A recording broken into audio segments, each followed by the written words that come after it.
Welcome to Harishankar. आज आम जाइथिनु हरिशंकर मंदिर जेनटा कि बलांगीर डिस्ट्रिक्ट पाटनागढ़ रोड रे खपराखोल बाट जाइक मुई और मोर दुईटा फ्रेंड्स एक आम जाइथिलु हरिशंकर बुलवार ले। तो एटा होचे हमर सेल्फी जगह आई लव हरिशंकर लिखा है। देखो हरिशंकर मंदिर टा केते बढ़िया, बहुत पुराना कालर मंदिर गंधमार्दन पर्वत रे अछि।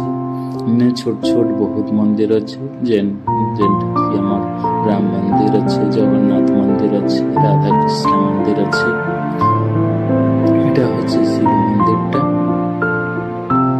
देखो जंगल रे भरपूर सौंदर्य रे भरपूर ए हरिशंकर भगवान। एठाने गाधवार सुविधा अच्छे, झरना बही आसे। यात्रा बेले तो प्रबल भिड़ हेसा, जेनटा कि नरसिंह चतुर्दशी बेल के हेसी वैशाख मेला हेसी वैशाख मासरे। देखो एटा से मंदिर केते बढ़िया दिसছে आ केते भिड़ जे देखो एटा होचे हमर वैशाख मेला टाइम रो भिड़। देखो केते लोग गाधुचन सेठाने, खास कर गाधवार लगी पथर टिके सलिवार लगी ही हरिशंकर के प्राय ऐसा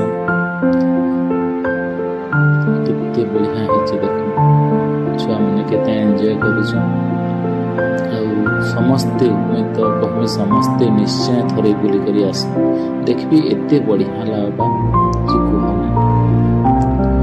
हरिशंकर जीवे से नरसिंहनाथ भी जीवे, नरसिंहनाथ रे नरसिंहनाथ दर्शन करबे बहुत बढ़िया है। गोटे पार्श्व हरिशंकर एवं